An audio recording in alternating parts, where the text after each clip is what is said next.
I think sometimes when we think about mentorship, it can feel really overwhelming to say, okay, I have to find a mentor. So I need to clear every other Saturday on my schedule and offer to take them to a coffee shop. And am I supposed to pay for that, or are they supposed to pay for that? And should it be, somebody who's 10 years older than me? Should they be 3 years older than me? Do they need to be in the field of experience that I really want to learn about? So I want you to take that and set that aside as a valid thing to think about. You need those kinds of mentors in your life. But I also want you to think about, what would it look like if you started looking around you at the people that you're already connecting with, or that you might want to connect with, and say, is this person a 1% mentor?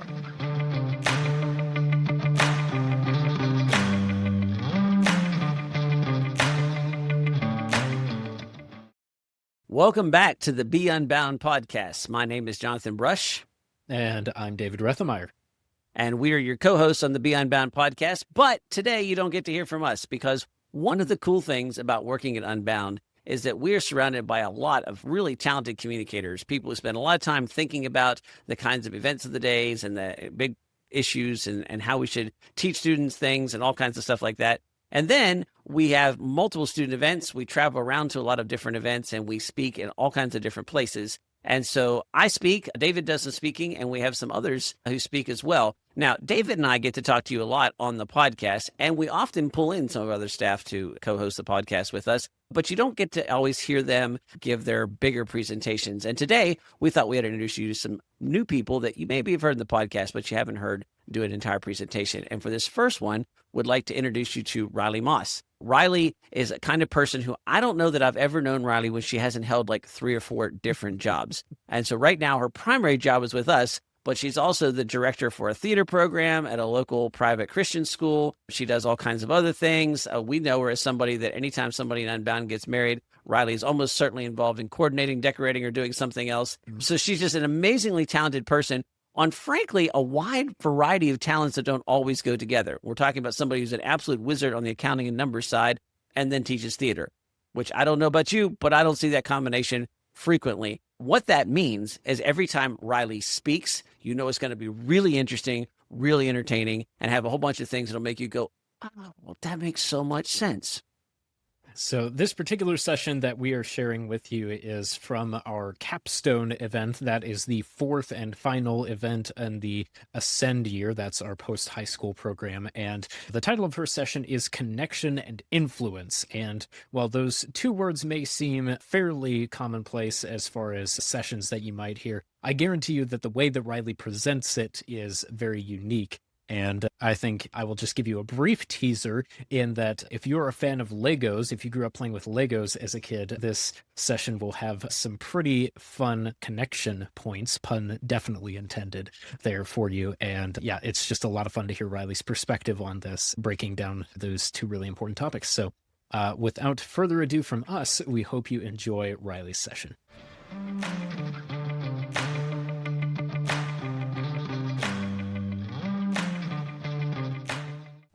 I was asked to talk about connections this morning. No pressure. First session besides Jonathan's fabulous opening last night. And that was an interesting request for someone like myself, who loves connections and who really can't look back over the course of my life without seeing connections appearing in almost every single facet of who I am, what I do, what I love, the things that have been the best in my life, some of the things that have been the hardest in my life. So it's a big topic to kind of think about. So to narrow it in just a little bit, you guys talk a lot about the idea of mentorship in L3. And to be honest, that can be kind of intimidating. Does anybody find that intimidating in L3? Seeing lots of nods. It's kind of a big thing to think through. And so I think what I would like to do today is to help just kind of shrink it down a little bit and to make it something that's a little more bite-sized and that kind of just takes a step back and says, all right, finding, a sit down and have coffee and really just pour your heart out to someone mentor, that's a really good thing to have in your life.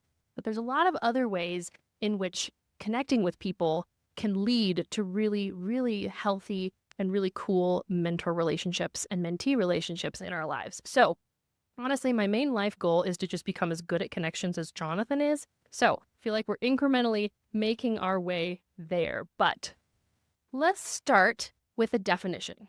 If you've been in one of my sessions before, you know I like to start with definitions because this is going to kind of give us our roadmap for the rest of today. So the definition of connection is a relationship in which a person, thing, or idea is linked or associated with something else. Pretty straightforward. I like that. I think we can work with that. So what I want to do is kind of break this down into 3 specific pieces that we're going to talk about. We're going to talk about the who, the what, and the why. So we're going to look at specifically the portion of this definition that talks about the word relationship. And we're going to zero in a little bit on this person, thing, or idea concept.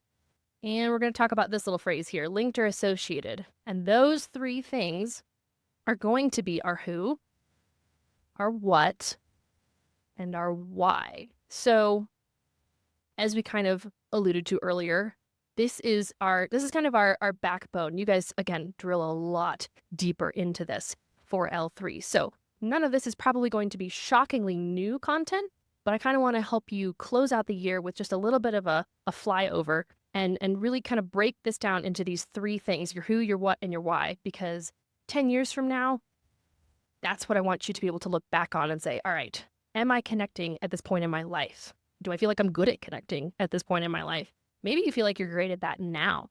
Maybe you feel like connecting is really intimidating right now. So there's a whole spectrum of where we tend to fall on that line of, is connection something that's really easy for me, or is it something that's really difficult? So let's start with our who. So this is going to sound a little obvious here, but your who, this is you. So for today, I want you to just really think about the who of connection. It has to start with you. You can't connect with someone else until you know how you're going to approach this connection. Are you even going to allow this connection to happen? Because you can avoid connection like the plague. I have done that. I've seen other people do that. It is 100% possible. Is it healthy? No, I would not recommend it. Connection is good. Connection is what sustains us. It's what the Lord created us for.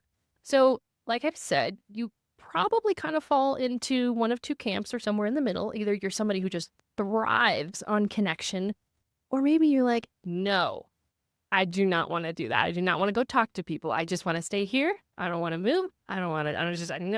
No. Sometimes it's just, we don't want to connect. And there's a lot of reasons, I think, why we sometimes don't want to connect. But instead of me rattling off a big long list of reasons, I want to hear from you guys. What are some of the reasons that we go Batman on connections? Why do we sometimes have this pushback to wanting to connect with other people? A fear of being vulnerable. Oh, way to just jump right in, Micaiah. That's our great one. Yes, we don't like being vulnerable all the time. It's hard. It's a hard thing to do. What else? Rejection. Oh, another light one. All right, what else? Tired. Sometimes just exhausted. You know, you get your whole calendar laid out for the week and you're like, do I want to play croquet on Saturday after doing 7 other things on Friday? No, I really don't. You know, sometimes we're just out. We're out of energy. All right, what else? Embarrassment. Yeah. It's like not quite as bad as shame, but nobody likes to be embarrassed. Like it's not fun. What else? Risk. What did you say? Oh, first conversations are scary. Yeah. I think Batman feels the same way, Ashley. I really do. Anything else? Takes too much energy. Yeah. It's not something that was ever stated as a super easy thing. I think even for those of us who tend to lean more towards, I like connecting with people, that still does not make it something that is always easy or always natural. It still takes effort. It still takes wisdom. It still takes energy. It takes time. It takes setting aside the capacity to say, I want to connect with this person today, and I want to do that. So if we're feeling kind of like Batman, maybe we need to look at some different ways to start thinking about connection. And the one that I would propose that we start with is something that we hear a lot about. And so this is not going to come as a surprise. The number one thing that I think will help us to start moving towards connection in a way that maybe makes it a little less intimidating is to just start by looking at that other person and seeing the Imago Dei in them. That's a very low level place to start. It's a small inch pebble, if you will. It's not something that requires even talking to this person yet. But again, I didn't say we're starting with the other person. We're starting with you. And that's the first thing that you have to do as you approach this and you start thinking about this and deciding, is this somebody that I want to connect with? Look at them and see the Imago Dei in them. And that is a pretty helpful place to just start as a launch pad. It's just a really interesting contrast to me as we think about how do we start to approach this concept of meeting people where they're at, being vulnerable. And one thing that I want to kind of shrink this down a little bit is we talk a lot about 1% here. Another concept, I'm going to steal it from Victoria, and we're going to kind of link it together with the idea of mentorship. I think sometimes when we think about mentorship, like I said earlier, it can feel really overwhelming to say, okay, I have to find a mentor. So I need to like clear every other Saturday on my schedule and offer to take them to a coffee shop. And am I supposed to pay for that, or are they supposed to pay for that?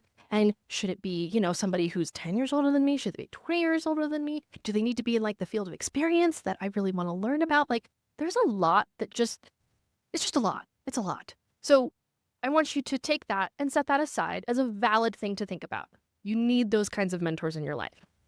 But I also want you to think about, what would it look like if you started looking around you at the people that you're already connecting with, or that you might want to connect with, and say, is this person a 1% mentor? And what I mean by that is, can I simply become 1% more like this person? Maybe learn 1% more about things that I perhaps don't want to do the same way as this person, which we'll talk about a little bit later. And to kind of take this big, scary concept of a mentor and boil that down just a little bit into something that is more of a day-to-day thing and a lower entry point for making sure that as we interact with the people around us, we look at the opportunity to say, can I take this 1% concept and look at this person through that lens, not as a what can I get from you, but what can I learn from you? What can I see in the things that God has gifted you at, or the decisions that you're making, and take those and apply them to my own life, or to mirror them in my own life. And so that's something that I want to just kind of put in the back of your brain to think about here a little bit. An example, I'm going to call this the tale of two directors. So when I was in middle school, I fell in love with theater. And as some of you know, I am now a theater director, and I've been directing for about 7 years, and it has been one of the most incredible parts of my life besides getting to work with all of you guys. So I love that part of my life. And I fell in love with theater in middle school, but I almost quit in high school because I had a director in high school who I did not appreciate. And it all culminated the year that she decided to do a mashup between Star Wars and Star Trek set in the 80s. And I was just very confused by that decision, quite honestly. I still am. We had Wookiees, we had glitter. It was just a time. It was a time. And I remember very distinctly sitting in a makeup chair with the director's daughter, #homeschool co-op, applying a Twitter blue eyeshadow so far around my eyes that it was dripping down the side of my face, and looking at my director and saying, I would prefer to not have this much eyeshadow, which is feeling more like a layer of paint at this point on my face. And she said, oh, it looks great. Don't worry about it. It'll be fine. Okay. I did not state that well. So went to the bathroom, took some of it off myself. I was like, what? It's literally falling off of my face right now. We're going to make a decision to not do this. And I remember thinking, aren't directors supposed to listen to you? Aren't they supposed to be looking and taking your thoughts and your opinions into context as they tell a story? That's what theater should be doing. It should be telling a story, not traumatizing your students, personally. And so flash forward 4 years, and I did a community theater production of Newsies. How many of you have seen Newsies? Now that is a story worth telling. And if you haven't seen Newsies, I highly recommend it because it's a powerful story. But what made it life-changing for me was my director. And I went from having someone who wouldn't even take into consideration the fact that I didn't like my eyeshadow color or the amount of it being applied to my face to someone who would show up early and he would learn the dance routines with us just because he was so excited to see it come together on stage. He would take time to talk with every single person in our cast. He would ask how we were feeling about the show. Did we need anything? Was there anything he could do to help support us? And that was a completely different 1% that I picked up on, and I grabbed it. And when a job application came across my desk the next year to be a theater teacher, he was the first person that I thought of, and I said, I want to do that. I want to do what he did. I want to be the 1% difference in these students' life that he was in my life so that we can all become better at telling stories. But I wouldn't have known that 1% was so impactful until I had experienced the first 1%, that I knew if I was ever a director, I did not want to be that kind of a director. And so now I can look back at both of those and say this 1%, it can be both a positive, it can be a negative, but it has very, very large impacts on the decisions that we make moving forward. So that's kind of our who. So we can look at ourselves, start with you. Don't start with the other person. It's never a great idea. Start with you. Look for the imago Dei in that other person and ask yourself, is this person maybe a 1% mentor that I can learn from as we move forward? So next, let's take a quick look at the what. So let's talk a little bit about intentional versus unintentional connections. So unintentional connections are a thing. And the more I thought about this, the more I started thinking about these unintentional connections that happen when we're not actively aware of the connections that we're making in our lives. And there's two kind of positives and negatives here that I think of. The first one that I think of is social media.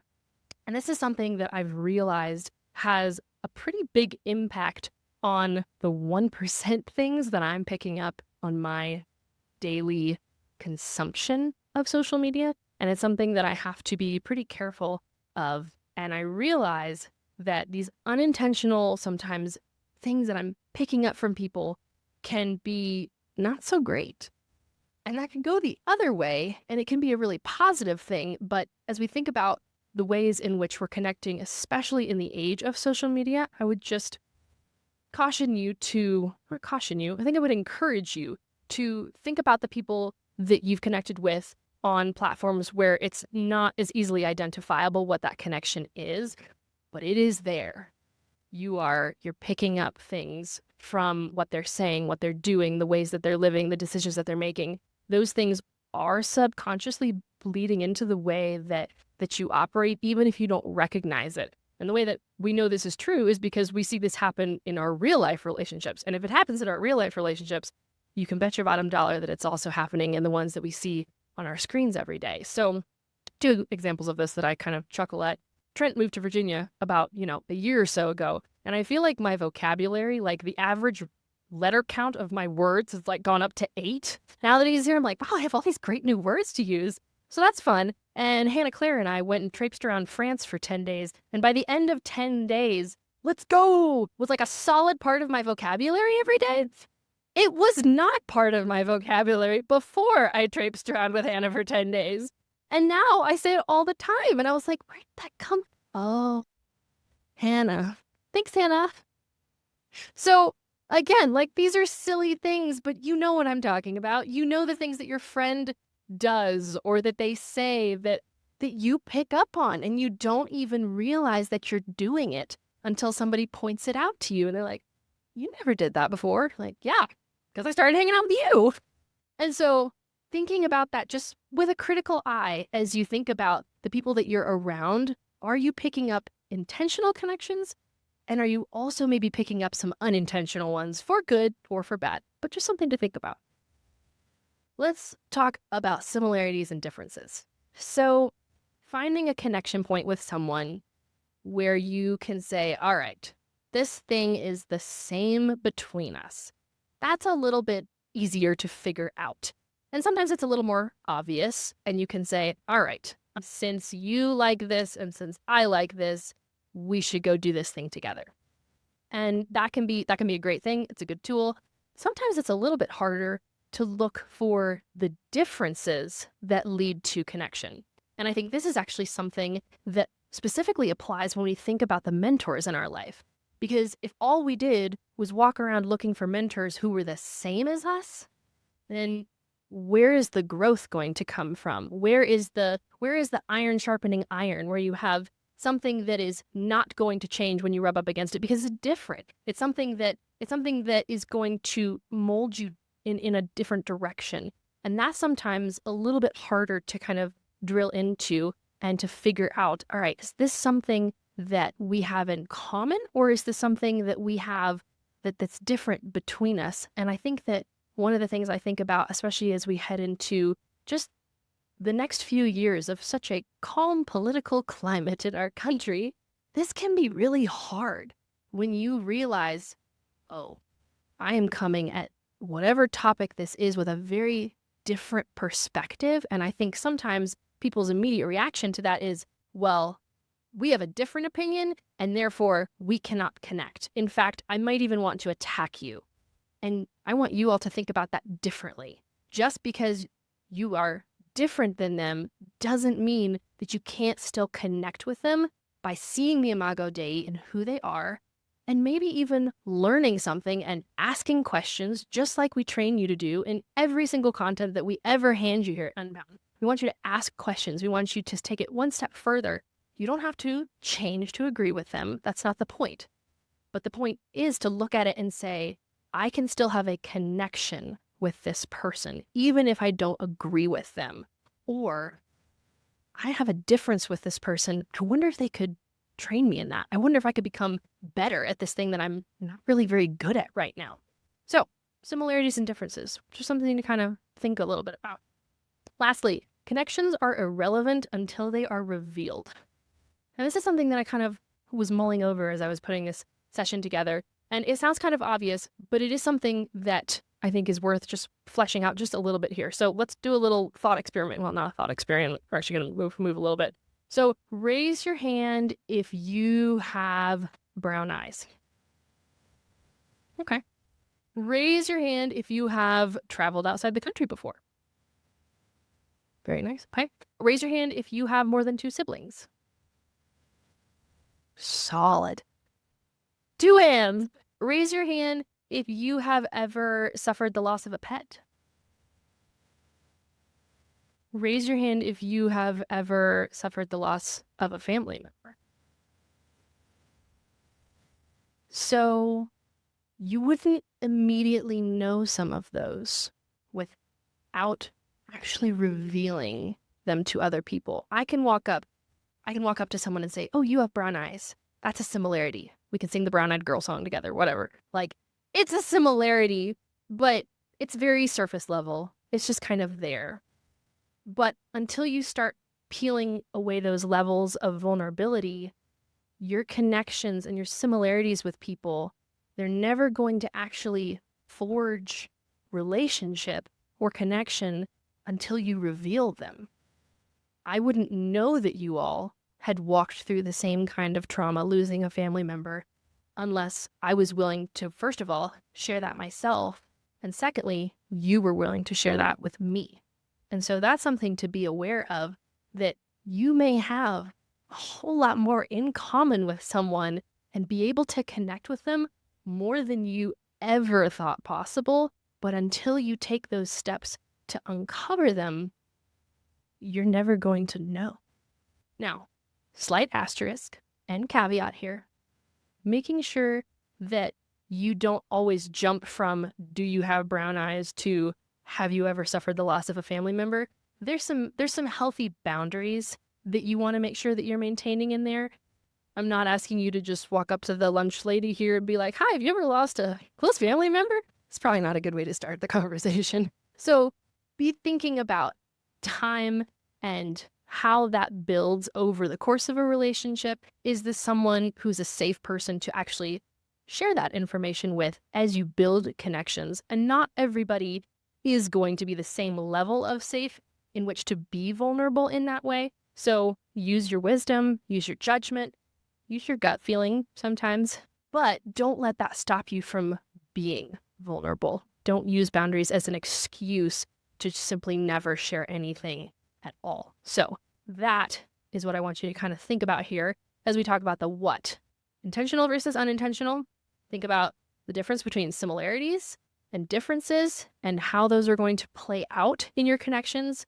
And think about the fact that connections are irrelevant until they're revealed. So let's wrap this up with the last and what I think is the most important piece of connection. And it was the very first part of our definition. So we're going to go back to the beginning and talk about relationship. Because really, a connection is a connection, but if a connection doesn't lead to relationship, then it's just a connection.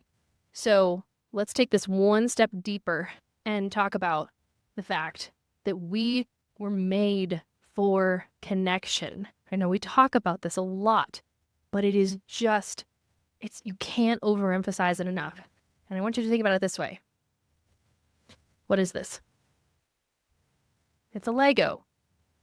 Do you ever go to the store and just buy one brick for the sake of only having one brick? Legos are built for connection. They don't work. They don't do what they're supposed to do. You can't create an incredible replica of the Titanic or a full-size, building that, gets shown at an expo. You can't, have fun with your toddler building a cool car that you play with for the next 3 hours. You can't build, Barbie dream houses or tree houses. There's so many things that the Legos were designed to do, but they were designed to do it with other Legos. And that's how God made you. You are not designed to exist in isolation. You were designed to connect with other people. And this goes all the way back to the garden, and then you can trace it through every single story in Scripture points us back to the fact that we were made for connection, not just with other humans, but with our Creator. I mean, how cool is that? He not only made us to connect with the people around us, but he made us to connect with him. And that is a privilege, and it's overwhelming sometimes, but it's what he made you for. So don't forget that. You were made to connect with other people. So even on the days when it feels hard, it's what you were built to do. So relationships that come out of these connections, they have a time and they have a place and they have a season. And some of you all are going to feel this a little bit more, as this might be your last event in Ascend. You might be wrapping up and heading on to the next phase of your life. And that can be a really sad thing, but it's a really good thing too. Relationships are not always meant to be a connection that stays in place forever in the same way. So be aware that as you build connections, don't super glue them together all the time, because they're not always meant to be super glued together. Some are. Some will be lifelong. But it's okay to have relationships come in and out of your life, and for there to be seasonal ebbs and flows of those relationships. God may ask you to walk away from a connection for a while, and you'd be surprised how many times he might bring that back in. And that's a good thing. It's sometimes a really hard thing, and it's something that I personally struggle with a lot. I just want to super glue all my Legos together and keep everybody that I love right in my life. And that's just not how it always works. And so fighting that sometimes breaks those connections more than it does to build them. Sometimes the best thing you can do for a connection is to step away from it for a little while and say, okay, Lord, if this is supposed to come back around, I'm trusting you to do that in your time. So just a little side note to hold on to as you think about these relationships, that they're not all designed for all seasons and all times, but they're going to be different. They're going to have cycles and patterns. And so using all of the tools that you learn about here, those are the sorts of things that you're going to use to apply to those relationships to figure out, is this a right now relationship? Is this a let it go and come back to it? Those connections, they're going to look different. So just something to kind of think about as you work through those together. And lastly, be open to connection. I know, again, for some of you, connection is not something that maybe comes naturally, or it's something that you feel like you're not very good at, or it's just something that you maybe don't really want to do in this season of life for any of the reasons that we listed earlier. Maybe you're just exhausted. Maybe you are feeling like connecting with people is the last thing you want to do. But I want to share a story of a time when that is exactly how I felt. I was getting on a plane. This was May 20th. And it was about a year and a half ago. Well, 2 years ago exactly. And I was tired. I was walking through a pretty hard season in my life. And so I got on the plane. And as I usually do, I sat down in my seat, 34A window seat. Where are my window seat people at? Oh, yes. So I'm in 34A. I've got a beautiful window seat. It's gonna be an evening sunset flight, and those are my favorite. So I'm like, all right, great. I'm gonna settle in, put in my earbuds. I need some alone time right now. So I reach for my earbuds. I sit up, and I hear, "What's Profit Coach?" I'm like, what? And I turn, and next to me, there's an older gentleman, and I look down at my sweater, and there are the green letters Profit Coach emblazoned on my hoodie. And I had just wrapped up my Profit Coach retreat. This was the job that I had before Unbound, worked in accounting. And so we had just gotten back from a retreat where we were all together for a week. And so I was like, oh, that's where I work. We do property management, accounting, all that stuff. So I started chatting with this gentleman. And again, I love to talk to people. I love to connect with people, but I was just not in the mood that day. I really was not. But we kept asking questions and I kept answering them. And so we started to learn a little bit more about each other. And he was a Southwest pilot flying home on American Airlines because his wife was a stewardess for American Airlines, which is a very, very cool story. But I was like, how do you do that? It's really interesting. So he was a pilot. And so by the end of, taxing to the end of the runway, I know him, his wife, his kids, their grandkids, like a small history of his family tree. And then we take off and I'm like, we could be here for a while. And we move into property management and accounting and how do you do these things and what he likes to do in his free time. And he was just very, very talkative, very communicative. We stumbled on Unbound and I told him about how I got my degree because he was like, wow, you seem really young to have been in accounting for 5 years. I'm like, yes, I am. Did it a little differently. So we talked about that. And he was like, I didn't know you could do that. He's like, I should tell my grandkids about that. I'm like, oh, yes, you should. Yes, you should. So lots of just little things that started coming out in these conversations. And he just wanted to know all about how I had done these things and just was having so much fun connecting with me. And the more we talked, the more comfortable I became. And he was becoming a more fun person to kind of just open up and share with a little bit. So eventually he kind of winds down a little bit and he's like, well, I didn't mean to keep you from your music. So you enjoy the rest of your flight. So I put in my earbuds and just kind of process and have some alone time. And that evening's sunset was one of the most incredible sunsets I have ever flown through. The colors were just unreal. And so I'm taking pictures out the window and he taps me on the shoulder and he's like, I just love seeing people who appreciate the clouds and the colors as much. He's like, nobody takes pictures of that anymore. He's like, I take a lot of pictures out of the cockpit. Do you want to see them? And I was like, oh, yes, I do. So he whips out his iPad and we start scrolling through all these pictures that he's taken over the years of his flights out the front of his Southwest airplanes.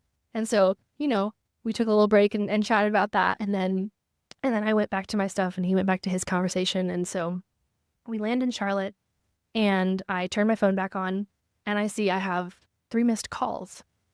And I open up my voicemail and I have 2 voicemails and I have one from my cousin and I listen to it. And she says, I'm really sorry. I'm praying for you. Call me tomorrow. And then I opened up a voicemail from my mom telling me that my grandma had passed away while I was in the air. And I knew why the colors were really pretty that night. And I also knew that that's why I had been put next to this person, because before I had checked those voicemails, we'd been sitting there chatting and he told the lady in front of him, girl right here, she feels like one of my grandkids. I'm so proud of her. She's doing all these amazing things and she's doing all this accounting stuff and she's just going out and doing all this stuff. And I'm like, that's really sweet. He has connected with me more than I ever thought. And so sitting there, I think he was hearing part of the conversations that I was having as I called mom and started to talk through the details and tell her I'll see you in 2 hours because she was going to pick me up from the airport. And he didn't really ask me what was wrong, but I think he could tell. I think he knew that something was wrong. He didn't push. He just sat there with me. And that was the longest deplaning I've ever experienced in my life. And then we got off the plane, and as we were walking down the hallway and getting ready to go our separate ways, he stopped again and he said, I'm just so thankful I got to sit with you tonight. And I said, me too. Me too. And so I want to encourage you that if you will open yourself up to the connections that God might put in your life, that connection was there for a moment. I don't know his name. I've tried to find him. I know nothing else about this man other than the fact that I hope I see him on an airplane again someday so that I can tell him how much that connection meant in that moment. It didn't impact a whole lot of the rest of my life in ways that were big or flashy, but it made a difference in that moment. And those are the kinds of connections that I think will surprise you if you will let them happen. So I want you guys to remember that you are designed like a Lego. So Jonathan and I drilled holes in 100 Legos, and I put them on keychains for you. So if you want to come up and grab the Lego at the end of this session, I want you to have something that you can hook on your bag, put on your keys, something that's visual. I'm a visual person. I need a reminder. I need a tangible, physical thing to help me remember that this is the way that God made me. And even when it's really hard or it just is an off day, connecting with people will almost always be worth it. It will change you, maybe by 1%, maybe by 10%. That's not our job to decide. That's the Lord's work to do. But if you are willing to take your Lego and hold it out to somebody else's Lego and connect with them, I think you'll be really, really surprised at the things that God can do in your life.